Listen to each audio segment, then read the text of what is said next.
প্রিয় দর্শক, সংবাদপত্রে বাংলাদেশ অনুষ্ঠান থেকে আমি রেজানুর রহমান আপনাদেরকে স্বাগত জানাচ্ছি। বিভিন্ন জাতীয় দৈনিকে প্রকাশিত খবরের বিশ্লেষণ নিয়ে আমাদের আজকের এই অনুষ্ঠানে অতিথি হিসেবে উপস্থিত আছেন সিনিয়র সাংবাদিক, দৈনিক সমকালের উপসম্পাদক মাহবুব আজিজ। কেমন আছেন? সুপ্রভাত। সুপ্রভাত। আপনাকেও পত্রপত্রিকায় প্রকাশিত শিরোনামগুলো আপনাকে একটু পড়ে শোনাই, তারপর আমরা আলোচনায় যেতে চাই। দৈনিক প্রথম আলো, গুম হন নারীরা, রেহাই পায়নি কোলের শিশুও, তদন্ত কমিশনের প্রতিবেদন। যুক্তরাষ্ট্রে ক্ষমতার পালাবদল, সুবর্ণ যুগের প্রতিশ্রুতি ট্রাম্পের। টাস্কফোর্সের খসড়া প্রতিবেদন, চাঁদাবাজি, ঘুষ বন্ধে বিশেষ স্কোয়াড গঠনের সুপারিশ। দৈনিক সমকাল, ভরপুর ফলনেও কাঁদছেন চাষি, পাশে নেই কেউ, কি চাইছে জামাত? ডোনাল্ড ট্রাম্প ফিরলেন রূপকথার মতো।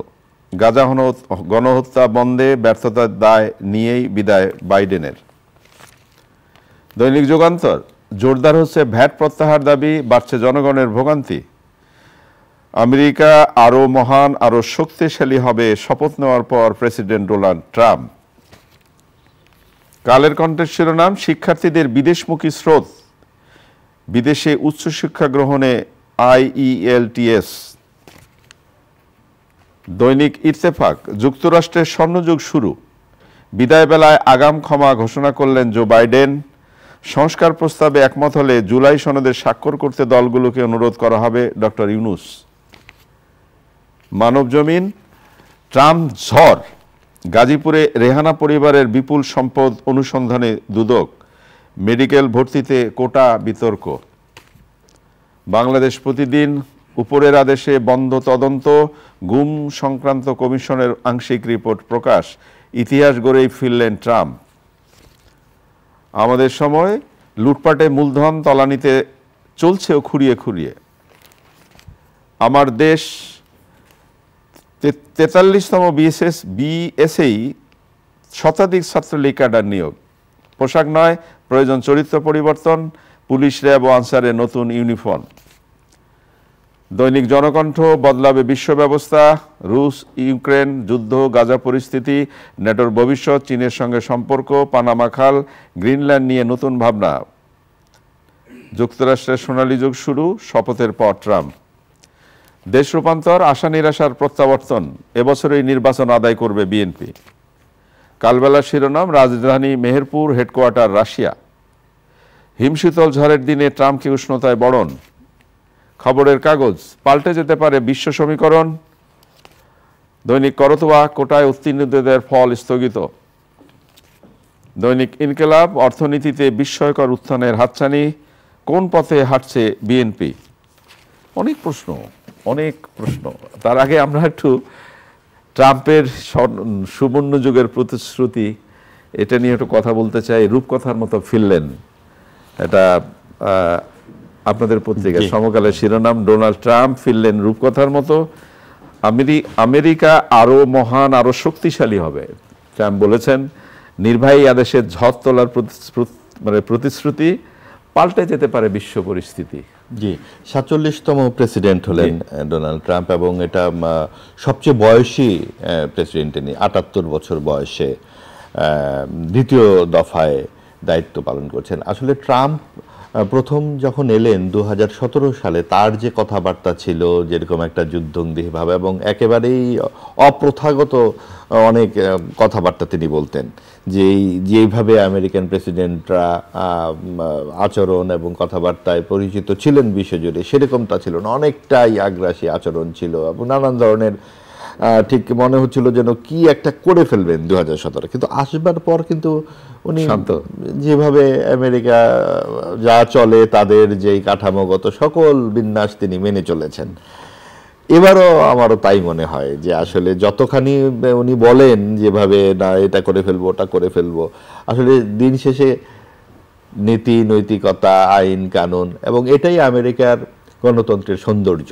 সেখানে কোনো ব্যক্তি পূজা বা একক কর্তৃত্বের যে কোনো জায়গা নেই, এটা তাদের সংবিধানেই আছে। এবং এত দিনকার একটা চর্চা যে গণতান্ত্রিক চর্চা তারই ধারাবাহিকতা। ট্রাম্প এর বাইরে যাবেন বলে মনে হয় না, এবং এখন যেই অভিবাসন সমস্যা, বিশ্ব জুড়ে যেই নানান রকম যুদ্ধ বিগ্রহ, গাজার যে সমস্যা, এগুলোর দিকে আরো ইতিবাচক হবেন বলেই তো আমার মনে হয়। তাই? হ্যাঁ, 17 সালের অভিজ্ঞতা বলে। সুবর্ণ যুগের প্রতিশ্রুতি দিয়েছেন তিনি। হ্যাঁ, এটা তো রাষ্ট্রপতি হিসেবে উনি দায়িত্ব পালন করেছেন, অবশ্যই এক ধরনের উদ্দীপনামূলক বক্তব্য দেবেন, এবং এটাই তো তার কাজ হবে তার যে অনুসারীদের জন্য, এবং বিপুল একটা নানান প্রতিবন্ধকতার মধ্যে, এত হামলার মধ্যে উনি। এবং আরেকটা ব্যাপার যেটা হয় যে তার দায়িত্ব গ্রহণের আগেই গাজা পরিস্থিতির একটা সমাধানের পথে গেল। সবকিছু মিলিয়ে আমরা আশা করতেই পারি যে অনেক কিছু তো তাদের উপর নির্ভর করে, এবং এটা গণতান্ত্রিক সৌন্দর্যই হবে যদি ট্রাম্প একটা এত গুরুত্বপূর্ণ একটি দেশের রাষ্ট্রপতি হিসেবে যদি অনেক বিবেচক সিদ্ধান্তগুলো নেয়। আপনি যে শব্দটা ইউজ করলেন যে বিবেচক, মানে এই বিবেচনাটা যদি থাকে যে বিশ্বকে সাজাতে হবে, বিশ্ব সবার জন্য হবে, সব মানুষের জন্য হবে, সেখানে ঈর্ষা, হুমকি ধামকি এইটা না থেকে সবাই সমান সুযোগ সুবিধা পাবে। কিন্তু দেখা যাক, আমরা আশা করতেই পারি। একটু কৃষকের কথা বলি আজকে। আপনাদের পত্রিকার শিরোনামটা আমার খুব খুব কাছে টেনেছে। ভরপুর ফলনেও কাঁদছেন চাষি, পাশে নেই কেউ। এই শিরোনামটি খুবই চমৎকার। আমরা বলি কৃষক বাঁচলেই দেশ বাঁচবে। ঢাকা শহরে কপির দাম অনেক, কিন্তু এই কপি ফেলে দিচ্ছে কৃষক, ফেলে দিচ্ছে 2 টাকা ফেলে দিচ্ছে, গরুকে খাওয়াচ্ছে, টমেটো ফেলে দিচ্ছে।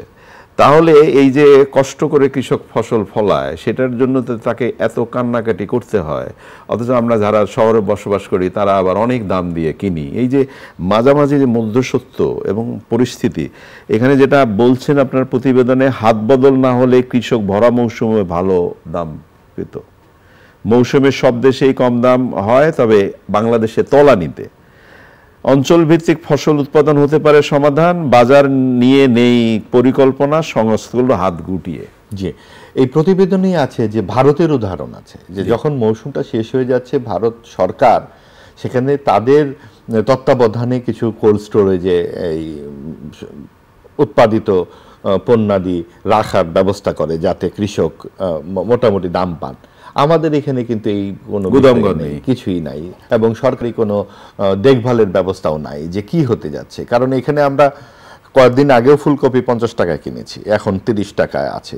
সেইটা আপনি এখন 30 টাকা ঢাকায় ওখানে 2 টাকা কেজি দেখলাম, 2 টাকা কেজি বা এরকম নানান রকম, মানে এটা ভাবা যায় না আর কি। 2 টাকা, 3 টাকা, 5 টাকা এরকম ভাবে 1 মন, মানে সেগুলা দেখা যাচ্ছে কৃষক কোথাও বিক্রি করতে না পেরে মন ধরে এনে গরুকে খাওয়াচ্ছে ফুলকপি।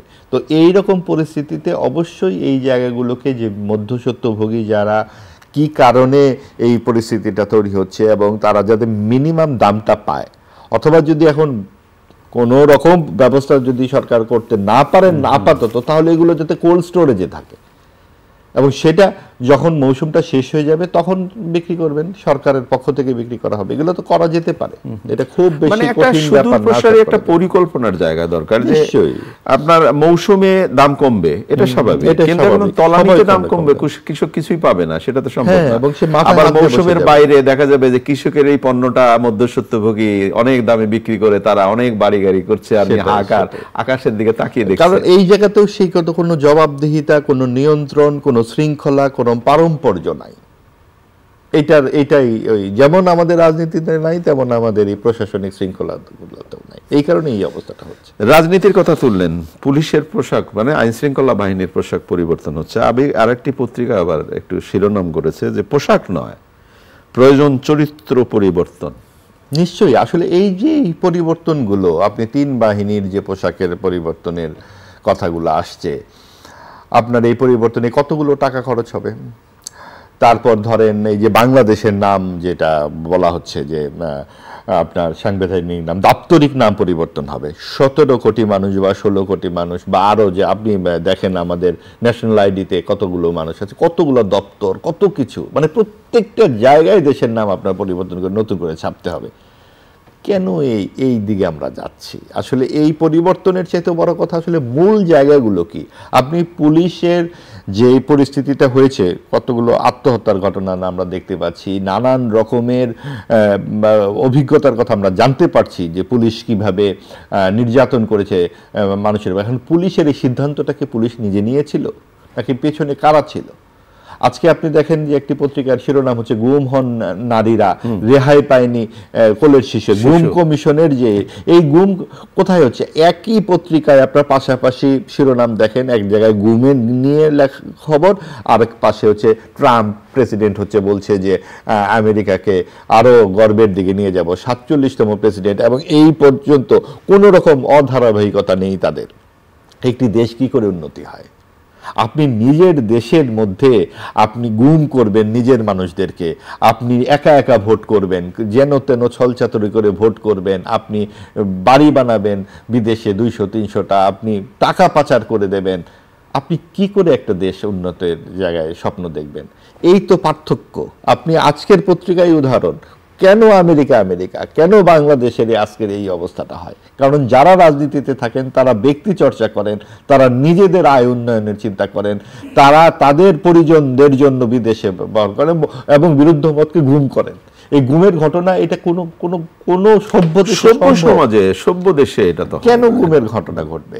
এবং সেটা এই উপদেষ্টা পরিষদ আসবার পরেও দেখা যাচ্ছে যে দেয়ালের লিখনগুলো মোছা হচ্ছে, মানে নিদর্শনগুলো মুছে ফেলা হচ্ছে গুমের, যাতে এইগুলো ঠিকঠাক মতো না ধরা হয়। কেন? সেগুলোই বা কে প্রশ্রয় দিচ্ছে? তার মানে যে ন্যূনতম গণতান্ত্রিক চর্চা, মানসিকতা, কোনো পরিবেশ আমাদের এইখানে না থাকে, এবং এই কারণেই তো আমাদের এই পর্যদস্ত পরিস্থিতি। কোথায় যাব আসলে প্রশ্নটা সেই জায়গায়। আজকে আবার এই যে মেধা নিয়ে তো অনেক কিছুই হলো, এবং মেধা কোটা নিয়ে এত বড় একটা আন্দোলন হলো, এবং আজকে আবার শিরোনাম হলো মেডিকেল ভর্তিতে কোটা বিতর্ক। কোটা নিয়েই তো এত কিছু হলো। কিন্তু এইখানে আবার আরেকটি শব্দ দেখলাম যে মুক্তিযোদ্ধা কোটায় পাশ করেছেন যারা, মানে ভর্তি পরীক্ষায় প্রায় 193 জনের ফল বাতিল করা হয়েছে।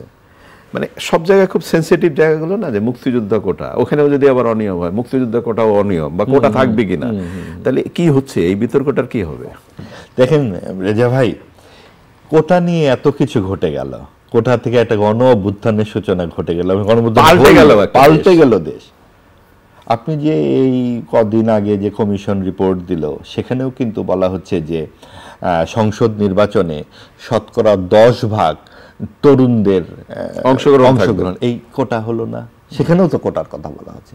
তার মানে যেই কোটা বিরোধী আন্দোলন, আপনি সেই রাজনীতিতে আপনি কোটা নিশ্চিত করছেন, যেটা নাই। মানে এটা কি ব্যাপারটা এরকম যে যেখানে আমার প্রয়োজন সেখানে কোটা থাকবে, যেখানে অন্যের প্রয়োজন সেখানে কোটা লাগবে না। এখন এগুলো তো একেবারেই একটা স্বাভাবিক বিষয়, যেখানে অনগ্রসরতা থাকবে, যেখানে একটা বৈষম্য থাকবে। এখন ধরেন ঢাকার একটা নামি স্কুলের একজন শিক্ষার্থী আর খাগড়াছড়ির একটা শিক্ষার্থীকে যদি আপনি পাশাপাশি বসিয়ে দেন, এটা কি পরীক্ষায় তারা একরকম পারবে? কাজেই তাদেরকেও তো আপনাকে তুলে আনতে হবে। আপনার বিভিন্ন যেই কোটার বিষয়গুলো ছিল এইরকম একটা, কিন্তু সেগুলা একটা স্বাভাবিক এবং একটা সামঞ্জস্যমূলক হতে হবে। আপনি কোটা যদি 56% দিয়ে দেন, তাহলে যেটা নিয়ে আন্দোলন এবং এত কথাবার্তা হয়েছিল, ঠিক একইভাবে আসলে কোটা কতদিন থাকবে সেটা নিয়েও একটা কথাবার্তা চালু হওয়া দরকার। যে আপনি 53 বছর হয়ে গেছে মুক্তিযুদ্ধের পরে, এখন তো মোটামুটি একটা জায়গায় আমাদেরকে পৌঁছতে হবে যে এত বছর পর্যন্ত আমরা কোটা রাখবো বা এত কিছু রাখবো। এবং এগুলো নিয়ে এত বিতর্ক কেন? এবং সব কিছুতেই আপনি দেখবেন, যেখানে পরীক্ষা হোক, বিসিএস পরীক্ষা হোক, এখানে হোক, সেখানে সব খালি মনে হচ্ছে কি যে আমরা যেন অনেকে ছোট ছোট ছোট ছোট উপগোত্রে বিভক্ত। আমি আপনার কথা শুনছি না, সে তার কথা শুনছি না, অমুকের কথা শুনছি, এটা দাও, এটা দাও, এটা করো, এটা করো। এটা কেন হবে?